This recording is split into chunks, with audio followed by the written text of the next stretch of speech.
അസ്സലാമു അലൈക്കും വറഹ്മത്തുള്ളാഹി വബറകാതുഹു. അപ്പോൾ നമ്മൾ നബി സല്ലല്ലാഹു അലൈഹി വസല്ലമയുടെയും ഖദീജ റളിയല്ലാഹു അൻഹയുടെയും വിവാഹം വരെ നമ്മൾ നബിയുടെ ചരിത്രം പറഞ്ഞെത്തി അല്ലേ. അപ്പോൾ ഇവിടെ നമ്മൾ പറയേണ്ട കാര്യം എന്താണെന്ന് വെച്ചാൽ നബി സല്ലല്ലാഹു അലൈഹി വസല്ലമയുടെ വിവാഹങ്ങളെക്കുറിച്ച് ഒരുപാട് കോൺട്രവേഴ്സീസ് ഉണ്ടായിട്ടുണ്ട് അല്ലേ. എസ്പെഷ്യലി ഒരു പ്രൊഫഷണൽ എനിമീസ് ഓഫ് ഇസ്ലാം ഉണ്ട്, ശത്രുക്കൾ. അവരുടെ ശത്രുത കാണിക്കുക എങ്ങനെയാണ്? നബി സല്ലല്ലാഹു അലൈഹി വസല്ലം എന്ന വ്യക്തിയെ അറ്റാക്ക് ചെയ്തിട്ടാണ്. അതിൽ മെയിനായിട്ട് അവർ അറ്റാക്ക് ചെയ്യുന്നൊരു ഭാഗമാണ് ഈ വിവാഹ ജീവിതം. പ്രത്യേകിച്ച് ആയിഷ റളിയല്ലാഹു അൻഹ ആയിട്ടുള്ള വിവാഹം ഒക്കെ. അതേപോലെ 12 പേരെ നബി സല്ലല്ലാഹു അലൈഹി വസല്ലം കല്യാണം കഴിച്ചു എന്നൊക്കെ പറഞ്ഞിട്ട്. അപ്പം നമ്മൾ ഈ നബി സല്ലല്ലാഹു അലൈഹി വസല്ലം ഒരുപാട് വിവാഹങ്ങൾ കഴിക്കാൻ, ആ വിവാഹത്തെക്കുറിച്ച് നമുക്കൊന്ന് പഠിക്കാം. ഒന്നാമത്, നബി സല്ലല്ലാഹു അലൈഹി വസല്ലം 25 വയസ്സിലാണ് വിവാഹം കഴിക്കുന്നത് അല്ലേ.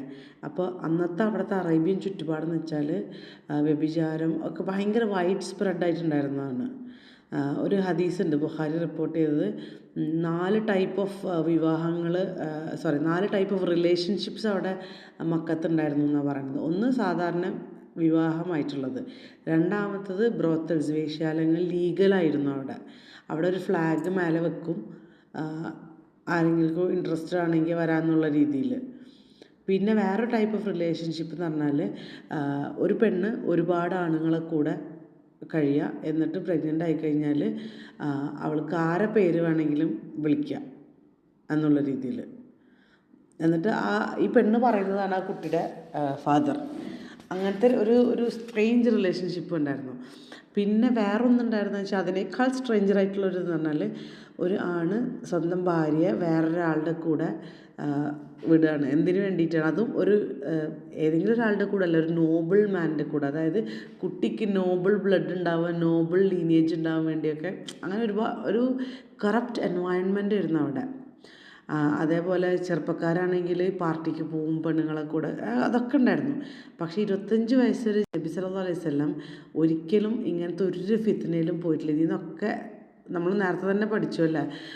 നബി സല്ലല്ലാഹു അലൈഹി വസല്ലം പാർട്ടിക്ക് പോയപ്പോൾ അവിടെ ചെന്ന് ഉറങ്ങിപ്പോയി എന്നുള്ള രീതിയിൽ അത്രയും അള്ളാഹ് പ്രൊട്ടക്റ്റ് ചെയ്തിട്ടുണ്ടായിരുന്നു. അന്ന് നിർമ്മാർഗ്ഗത്തിൽ കൂടെ നടത്തിയിട്ടുണ്ടായിരുന്നു. നബി സല്ലല്ലാഹു അലൈഹി വസല്ലം ഇതിനെ ഒക്കെ എഗെയിൻസ്റ്റിലായിരുന്നു ഉണ്ടായിരുന്നത്. അപ്പോൾ ഇതാണ് ഒന്നാമത്തെ കാര്യം എന്ന് പറഞ്ഞത്. രണ്ടാമത്തെ കാര്യം, 25-ാം വയസ്സിൽ നബി കല്യാണം കഴിക്കുന്നത് എത്ര പ്രായമുള്ള ഒരാളെയാണ്? 15 വയസ്സ് മൂത്തത്, 40 വയസ്സായൊരു ആളെയാണ്. അതുപോലെ തന്നെ അത് മാത്രമല്ല, ഒരു വിധവയായിരുന്നു, അല്ലെങ്കിൽ ഡിവോഴ്സ്ഡ് ആയിട്ടുള്ള, മുമ്പ് വിവാഹം ചെയ്ത്, അല്ലാണ്ട് കന്യകേനല്ല ഫസ്റ്റ് തന്നെ കല്യാണം കഴിക്കുന്നത്. റസൂൽ സല്ലല്ലാഹു അലൈഹി വസല്ലം എന്ന് പറഞ്ഞു കഴിഞ്ഞാൽ ബനു ഹാഷിം എന്ന് പറഞ്ഞാൽ അത്രയും നല്ല ഒരു പേര് കേട്ട കുടുംബത്തിലത്തെയാണ്. അപ്പോൾ ആരെ വേണമെങ്കിലും നബി സല്ലല്ലാഹു അലൈഹി വസല്ലം ചൂസ് ചെയ്യാൻ പറ്റും. പക്ഷേ നബി സല്ലല്ലാഹു അലൈഹി വസല്ലം അങ്ങനത്തെ ഒരാളായിരുന്നു എന്നുണ്ടെങ്കിൽ ഒരിക്കലും ഒരു പ്രായമായ സ്ത്രീയൊന്നും നോക്കില്ല, ഒരു ചെറുപ്പക്കാരനെ തന്നെ നോക്കായിരുന്നു. പക്ഷേ എങ്കിൽ കൂടി നബി സല്ലല്ലാഹു അലൈഹി വസല്ലം കല്യാണം കഴിച്ചത് 40 വയസ്സായ ഒരാളെയാണ്. ഇനി മൂന്നാമതൊരു കാര്യം എന്ന് പറഞ്ഞാൽ, റസൂൽ സല്ലല്ലാഹു അലൈഹി വസല്ലം ഖദീജ റളിയല്ലാഹു അൻഹയുടെ കൂടെ 50-ാം വയസ്സ് വരെ, അതായത് 25 മുതൽ 50 വയസ്സ് വരെ നബി സല്ലല്ലാഹു അലൈഹി വസല്ലം കൂടെ നിന്നു. അൺടിൽ ഏതുവരെ? ഖദീജ റളിയല്ലാഹു അൻഹ മരിക്കുന്നത് വരെ വേറൊരു വിവാഹം കഴിക്കുകയോ അങ്ങനത്തെ ഒരു കാര്യത്തിനും നബി നിന്നിട്ടില്ല. സാധാരണ എന്ന് പറഞ്ഞാൽ നമ്മൾ ഏജ് അല്ലേ, 25 മുതൽ 50 വയസ്സ് വരെ. ആ സമയത്താണ് മനുഷ്യന്മാരുടെ ഡിസയേഴ്സ് ഏറ്റവും സ്ട്രോങ്ങസ്റ്റ് ആയിട്ട് ഉണ്ടാവുക. പക്ഷേ ഭയങ്കര ഒരു ഹാപ്പി മാരേജ് ലൈഫിൽ ഇത്രയും നാളും നിന്നു. വേറൊരു കല്യാണം കഴിക്കുന്നതിനെക്കുറിച്ച് നബി ചിന്തിക്കുക ഒന്നും ഉണ്ടായിട്ടില്ല അതുവരെ. പിന്നെ ഖദീജ റളിയല്ലാഹു അൻഹ മരിച്ചതിന് ശേഷം 2-3 വർഷം അദ്ദേഹം ബാച്ചിലറായിട്ട് തന്നെ നിന്നു, കല്യാണം കഴിച്ചിട്ടില്ല. പിന്നെ അദ്ദേഹം കല്യാണം കഴിക്കുന്നത് വേറൊരു വിധവയാണ്, സൗദ റളിയല്ലാഹു അൻഹയാണ് കല്യാണം കഴിക്കുന്നത്. അതും അവരെ കല്യാണം കഴിക്കേണ്ടായ റീസൺ എന്താണ്? സൗദ റളിയല്ലാഹു അൻഹ അബിസീനിയയിലായിരുന്നു, ഹബശ, അവിടെ പലായനം ചെയ്തിട്ട് അവിടെയായിരുന്നു. എന്നിട്ട് അവിടുന്ന് തിരിച്ച് മക്കത്ത് വന്നിട്ട് അവരുടെ ഭർത്താവ് മരിച്ചുപോയി. അപ്പോൾ റസൂൽ സല്ലല്ലാഹു അലൈഹി വസല്ലം ഔട്ട് ഓഫ് കെയർ, നമ്മൾ നേരത്തെ പറഞ്ഞല്ലോ സഹാബിയുടെ ഒക്കെ ഉള്ളൊരു സ്നേഹം, ഒരു കെയറൊക്കെ ഉണ്ടായിരുന്നു. ആ ഒരു കെയറിന് വേണ്ടിയിട്ട്, ഭർത്താവ് മരിച്ച സ്ത്രീ ഇതായി പോകാണ്ടിരിക്കാൻ വേണ്ടിയിട്ട്, കാരണം പ്രൊട്ടക്റ്റ് ചെയ്യാനോ പ്രൊവൈഡ് ചെയ്യാനോ നോക്കാനൊന്നും ആരും ഉണ്ടായിരുന്നില്ല. അതുമാത്രമല്ല, അവർ നല്ല വയസ്സായൊരു സ്ത്രീയായിരുന്നു. അപ്പോൾ അവരെ പ്രൊട്ടക്റ്റ് ചെയ്യാനും കെയർ ചെയ്യാനും വേണ്ടിയിട്ടാണ് കല്യാണം കഴിക്കുന്നത്.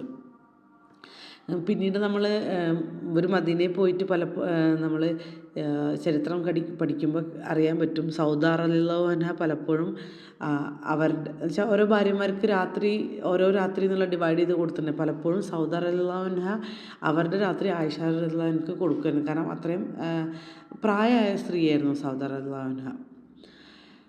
പിന്നെ നമ്മൾ നബി സല്ലല്ലാഹു അലൈഹി വസല്ലം 4 പേരിൽ കൂടുതൽ കല്യാണം കഴിക്കാനുണ്ടായ കാരണങ്ങൾ എന്താണെന്ന് നോക്കാം നമുക്കിനി.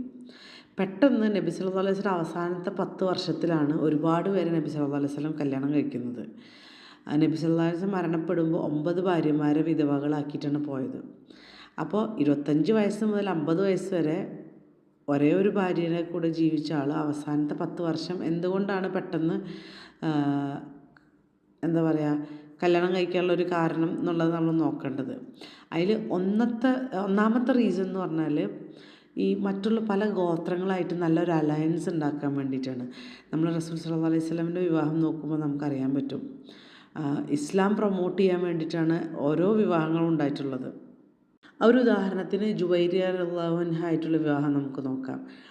ആ ഒരു വിവാഹം കൊണ്ട് ബനു അൽ മുസ്തലത്ത് എന്ന് പറഞ്ഞ ഗോത്രം മുഴുവനും മുസ്ലിങ്ങളാവുകയാണ് ചെയ്തത്. എല്ലാവരും ഇസ്ലാമിലേക്ക് കൂടുതൽ വരികയാണ് ചെയ്തത്. ഇനി രണ്ടാമത്തെ റീസൺ എന്ന് പറഞ്ഞാൽ നമ്മൾ നേരത്തെ പറഞ്ഞ സഹാബികളോടുള്ള കെയറിങ്, ഫോളോവേഴ്സ് അല്ലെങ്കിൽ എന്താ പറയുക ആ ഒരു കെയറിങ്. നമ്മളിപ്പോൾ തന്നെ സൗദ റളിയല്ലാഹു അൻഹയുടെ കാര്യം പറഞ്ഞല്ലോ. ഇനി മൂന്നാമത്തെ റീസൺ എന്ന് പറയുന്നത് ഏറ്റവും കൂടെ ഉണ്ടായിരുന്ന കമ്പാനിയൻ സഹാബികളായിട്ട് നല്ല ക്ലോസ് ടൈ ഉണ്ടാകാൻ വേണ്ടിയിട്ട് ആ ഒരു റിലേഷൻഷിപ്പ് ഒന്നും കൂടി സ്ട്രോങ് ആക്കാൻ വേണ്ടിയിട്ട്. ഇസ്ലാമിലെ സഹോദരങ്ങൾ എന്നുള്ളതിനേക്കാൾ കൂടുതൽ അതിൽ ഫാമിലി ടൈ കൂടി കൊണ്ടുവരാൻ വേണ്ടിയിട്ടാണ്. കാരണം അവരെന്ന് പറഞ്ഞാൽ എപ്പോഴും ഒരുമിച്ചുണ്ടായ ആളുകളാണ്. ഒരുമിച്ച് ഭക്ഷണം കഴിക്കുക, ഒരുമിച്ച് ട്രാവൽ ചെയ്യുക, യുദ്ധത്തിൽ ഒരുമിച്ച്, അതേപോലെ അങ്ങനെ അത്രയും ഒരുമിച്ച്. അപ്പോൾ ഇവരുടെ റിലേഷൻഷിപ്പ് ഒന്നും കൂടി സ്ട്രോങ് ആവാൻ വേണ്ടിയിട്ടാണ്. നമ്മൾ മദീനയുടെ കാലഘട്ടത്തിലേക്ക് പോകുമ്പോൾ അറിയാം നബി സല്ലല്ലാഹു അലൈഹി വസല്ലം മരിച്ചപ്പോൾ അവിടുത്തെ ആളുകളുടെ നഷ്ടബോധം എന്ന് പറഞ്ഞാൽ നമുക്ക് ഡിസ്ക്രൈബ് പോലും ചെയ്യാൻ പറ്റാത്ത അത്രയ്ക്കും ക്ലോസും ആയിരുന്നു അവർ. നമുക്കറിയാം അബൂബക്കർ സിദ്ദീഖ് റളിയല്ലാഹു അൻഹുവിൻ്റെ മോളെ കല്യാണം കഴിച്ചത്, അതുപോലെ ഉമർ ഖത്താബിൻ്റെ മോളെ കല്യാണം കഴിക്കുന്നു, അദ്ദേഹത്തിൻ്റെ മകളെ ഉസ്മാൻ റളിയല്ലാഹു അൻഹുക്കും വേറൊരു മകളെ അലി റളിയല്ലാഹു അൻഹു ഒക്കെ വിവാഹം ചെയ്ത് കൊടുക്കുന്നുണ്ട്. ഉസ്മാൻ റളിയല്ലാഹു അൻഹുവിന് ഒരു മോളെ കല്യാണം കഴിച്ചു കൊടുത്തിട്ട് ആ മോള് മരിച്ചു കഴിയുമ്പോൾ അടുത്ത മോളെ വീണ്ടും കല്യാണം കഴിച്ച് കൊടുക്കുന്നുണ്ട്. അപ്പോൾ റസൂൽ സല്ലല്ലാഹു അലൈഹി വസല്ലം പറയുന്നത് എനിക്ക് 99 പെൺമക്കളുണ്ടായിരുന്നുവെങ്കിലും ഞാൻ ഓരോരുത്തർ one after the other Usman റളിയല്ലാഹു അൻഹു വിവാഹം ചെയ്ത് കൊടുക്കുമായിരുന്നു എന്നുള്ള രീതിയിൽ അത്രയും നല്ലൊരു റിലേഷൻഷിപ്പായിരുന്നു അത്. ഇനി നാലാമത്തെ റീസൺ എന്ന് പറഞ്ഞാൽ ഏറ്റവും ഇമ്പോർട്ടൻറ്റ് റീസണാണ്. നമുക്ക് നമ്മളുടെ റിലീജിയൻ പഠിക്കുന്നത് എവിടുന്നാണ്? നബി സല്ലല്ലാഹു അലൈഹി വസല്ലമയിൽ നിന്നാണ് അല്ലേ? ആ ഒരു സുന്ന നമ്മൾ ഫോളോ ചെയ്യണം. ഒരു ലീഡർ എന്നുള്ള സുന്ന, ടീച്ചർ എന്നുള്ള സുന്ന, ഇമാം, മിലിറ്ററി ലീഡർ, ഇതൊക്കെ നമ്മൾ പഠിക്കുകയാണ്. അതുപോലെ തന്നെ നമുക്ക് അദ്ദേഹം ഒരു ഫാമിലി മാൻ എന്നുള്ള രീതിയിലൊരു സുന്ന ഉണ്ട്. പക്ഷെ നമുക്ക് ഒരുപാട് സഹാബികളുണ്ട് ലീഡർ എന്നുള്ള രീതിയിൽ ഉള്ള കാര്യങ്ങൾ പഠിപ്പിക്കാൻ, അല്ലെങ്കിൽ എങ്ങനെയാണ് മിലിറ്ററി ലീഡർ എന്നുള്ള കാര്യത്തിൽ, ടീച്ചറായിരുന്നു, എങ്ങനെ ഇമാമായിരുന്നു. പക്ഷേ ഫാമിലി ലൈഫിനെ കുറിച്ച് ഏറ്റവും നന്നായിട്ട് പറയാൻ പറ്റാതിരിക്കുക ഭാര്യക്കാണ് അല്ലേ? നബി സല്ലല്ലാഹു അലൈഹി വസല്ലം ഫാമിലി എടുത്തു കഴിഞ്ഞാൽ മക്കളാരും സർവൈവ് ചെയ്തിട്ടില്ല. എല്ലാവരും നേരത്തെ തന്നെ മരിച്ചു. ആ മക്കളൊക്കെ വളരെ ചെറുപ്പത്തിലെ തന്നെ നല്ല ഒരു കുട്ടിക്കാലത്ത് അല്ലെങ്കിൽ ഇൻഫൻസിൽ തന്നെ മരിച്ചുപോയി. നബി സല്ലല്ലാഹു അലൈഹി വസല്ലം മരിക്കുമ്പോൾ ആകെ ബാക്കിയുണ്ടായത് ഫാത്തിമ റളിയല്ലാഹു അൻഹയാണ്. അതും ഫാത്തിമ റളിയല്ലാഹു അൻഹയും അധികം വൈകാതെ മരിച്ചു പോവുകയും ചെയ്തു. അപ്പോൾ ഈ ആസ് എ ഫാമിലി മാൻ എന്നുള്ളത് നമ്മളെ പഠിപ്പിക്കുന്നത് ഭാര്യമാരിലൂടെയാണ്. ഇനി ഒരു ഭാര്യ മാത്രമുള്ളോ ആയിരുന്നെങ്കിൽ ഈസിലി നമുക്ക് ഡിസ്ക്രെഡിറ്റ് ചെയ്യാൻ പറ്റും. കാരണം ഒരു സോഴ്സുള്ളോ അവർക്ക് തെറ്റ് പറ്റിപ്പോയതാവാം എന്നുള്ള രീതിയിൽ വരാൻ പറ്റും. നമ്മൾ നോക്കുമ്പോൾ അബൂ ഹുറൈറ റളിയല്ലാഹു അൻഹു ആണ് ഒരുപാട് ഹദീസുകൾ റിപ്പോർട്ട് ചെയ്തിട്ടുള്ളത് അല്ലേ? അതിൻ്റെ പേരിൽ തന്നെ അദ്ദേഹത്തിന് എതിരെ ഭയങ്കര വിഷ്യസ് ആയിട്ടുള്ള അറ്റാക്ക് ഉണ്ട്. കാരണം അദ്ദേഹത്തിൻ്റെ ക്യാരക്ടറിനെ അല്ലെങ്കിൽ എന്തെങ്കിലും ഇതാക്കി അദ്ദേഹത്തിനെ ഡിസ്ക്രെഡിറ്റ് ചെയ്ത് കഴിഞ്ഞാൽ 5000 ഹദീസുകൾ അവർക്ക് കംപ്ലീറ്റ്ലി ഡിസ്ട്രോയ് ചെയ്യാൻ പറ്റും. അപ്പോൾ അതുപോലെ ഒരു ഭാര്യ ഉള്ളായിരുന്നെങ്കിൽ അവർക്ക് എന്തെങ്കിലും പറഞ്ഞ ഒരാളെ ഡിസ്ക്രെഡിറ്റ് ചെയ്യാൻ പറ്റും. പക്ഷേ നമ്മൾ ഹദീസ് നോക്കുമ്പോൾ ഈ ഭാര്യ പറഞ്ഞതും അടുത്ത ഭാര്യ പറഞ്ഞതും ഒക്കെ വെച്ചിട്ട് നമുക്ക് എന്താ പറയുക ഒരു ഫാമിലി മാൻ എന്ന രീതിയിൽ നമുക്കറിയാൻ പറ്റും. പിന്നെ നമ്മളിപ്പോൾ നോക്കുമ്പോൾ എല്ലാവരും ലീഡേഴ്സോ മിലിറ്ററി ലീഡേഴ്സോ ഇമാമോ ടീച്ചറോ ഒന്നും ആയിക്കൊള്ളണമെന്നില്ല. പക്ഷേ എവ്രി വൺ ഒരു ഫാമിലി മെമ്പർ ആവും അല്ലേ? അപ്പോൾ ഫാമിലിയിൽ നമ്മളെങ്ങനെ ജീവിക്കണം എന്നുള്ളത് നമ്മൾ അദ്ദേഹത്തിൻ്റെ നിന്ന് പഠിക്കണം എന്തായാലും. റസൂൽ സല്ലല്ലാഹു അലൈഹി വസല്ലം അദ്ദേഹത്തിൻ്റെ ഭാര്യമാരെ എങ്ങനെ ട്രീറ്റ് ചെയ്തു, അദ്ദേഹത്തിൻ്റെ സെർവൻസിനെ എങ്ങനെ ട്രീറ്റ് ചെയ്തു, എങ്ങനെ ഭക്ഷണം കഴിച്ചത്, എങ്ങനെ വസ്ത്രം ധരിച്ചത്, എങ്ങനെയാണ് അദ്ദേഹത്തിൻ്റെ സമയം ചെലവഴിച്ചിരുന്നത്, രാത്രി കാലത്തെ ഇബാദത്ത്, ഇതൊക്കെ നമുക്ക് റസൂൽ സല്ലല്ലാഹു അലൈഹി വസല്ലമയുടെ ഭാര്യമാരിൽ നിന്നാണ് മനസ്സിലാക്കാൻ പറ്റുക അല്ലേ. അപ്പോൾ ഒരുപാട് ഭാര്യമാരുണ്ടാകുമ്പോൾ അവർക്ക് അങ്ങോട്ടും ഇങ്ങോട്ടും അവർ പറയുമ്പോൾ ശരിയാണെന്നുള്ളൊരു ഇതാക്കാൻ പറ്റും. അതുമാത്രമല്ല, ഒരാൾ എന്തെങ്കിലും കാര്യം പറയുമ്പോൾ മറന്നു പോയിട്ടുണ്ടെങ്കിൽ അടുത്ത ആൾ അതിൽ കൂടെ ചേർക്കുമ്പോൾ ഓർമ്മ വരാൻ പറ്റും. പിന്നെ അത് മാത്രമല്ല, ഇതിൽ രണ്ടാമത്തെ കാര്യം എന്ന് പറഞ്ഞാൽ ഒരു ചെയിൻ ഓഫ് നരേഷനേക്കാളും കൂടുതൽ ഉണ്ടാവും. അതായത് ഒരു കാര്യം മൾട്ടിപ്പിൾ സോഴ്സസ് എന്ന് പറയുമ്പോൾ നമുക്ക് ഉറപ്പാണ് ഇത് സത്യമായ ഒരു കാര്യമാണെന്നല്ല. ഹദീസുകൾ നമ്മൾ കമ്പയർ ചെയ്യുമ്പോൾ നമ്മൾ ആ ചെയിൻ ഓഫ് നരേഷൻ നോക്കിയിട്ടാണല്ലോ സ്വഹീഹായ ഹദീസൊക്കെ നോക്കുന്നത്. മൂന്നാമത്തെ കാര്യം എന്ന് പറഞ്ഞാൽ നമുക്ക് ഡിസ്ക്രെഡിറ്റ് ചെയ്യാൻ എളുപ്പമല്ല. കാരണം ഒരാളെയാണെങ്കിൽ നമുക്ക് എന്തെങ്കിലും പറഞ്ഞ് ഡിസ്ക്രെഡിറ്റ്, പക്ഷേ ഒരുപാട് പേര് ഒരേ കാര്യം പറയുമ്പോൾ നമുക്കതിനെ ഡിസ്ക്രെഡിറ്റ് ചെയ്യാൻ പറ്റില്ല. അള്ളാഹു സുബ്ഹാനഹു വ തആല ഖുർആൻ പ്രൊട്ടക്റ്റ് ചെയ്യുന്ന നമുക്ക് വാഗ്ദാനം തന്നിട്ടുണ്ട് അല്ലെ, പ്രോമിസ് ചെയ്തിട്ടുണ്ട്. അപ്പോൾ ഇതും അതിൻ്റെ ഒരു ഭാഗമാണ്. കാരണം ഖുർആനെ എങ്ങനെയാണ് നമ്മളെ ലൈഫിൽ ഫോളോ ചെയ്യേണ്ടതെന്നുള്ള ഇൻ്റർപ്രിട്ടേഷൻ തന്നിട്ടുള്ളത് റസൂൽ സല്ലല്ലാഹു അലൈഹി വസല്ലമാണ് നമുക്ക്. അപ്പോൾ റസൂൽ സല്ലല്ലാഹു അലൈഹി വസല്ലമിൻ്റെ പറഞ്ഞ വാക്കുകളൊക്കെ നമുക്ക് ഹദീസ് രൂപത്തിൽ നിലനിൽക്കുന്നത് നമുക്ക് പറഞ്ഞു തരാൻ ഒരാളുണ്ടായതുകൊണ്ടാണല്ലോ. റസൂൽ സല്ലല്ലാഹു അലൈഹി വസല്ലമിന് മൾട്ടിപ്പിൾ ഭാര്യമാരുണ്ടാവുക എന്നുള്ളത് ക്രിറ്റിക്കലായിരുന്നു. അതുകൊണ്ടാണ് അദ്ദേഹത്തിന് 4 എന്നുള്ള റൂൾ അപ്ലൈ ചെയ്യാതെ അതിൽ കൂടുതൽ ഉണ്ടാവേണ്ടത്. കാരണം നബി സല്ലല്ലാഹു അലൈഹി വസല്ലമയുടെ സർക്കംസ്റ്റൻസ് അല്ലെങ്കിൽ ആ സിറ്റുവേഷൻ ഒരു സ്പെഷ്യൽ സിറ്റുവേഷൻ ആയിരുന്നു. അപ്പോൾ റിലീജിയൻ, നമ്മളുടെ മതം പ്രൊട്ടക്റ്റ് ചെയ്യാൻ വേണ്ടി അള്ളാഹുവിൻ്റെ ഒരു ഇതായിരുന്നു അത്.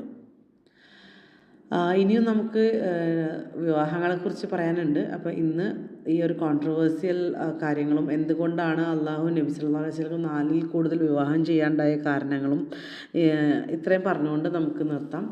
ജസാക്കല്ലാഹു ഖൈറൻ. അസ്സലാമു അലൈക്കും വറഹ്മത്തുള്ളാഹി വബറകാതുഹു.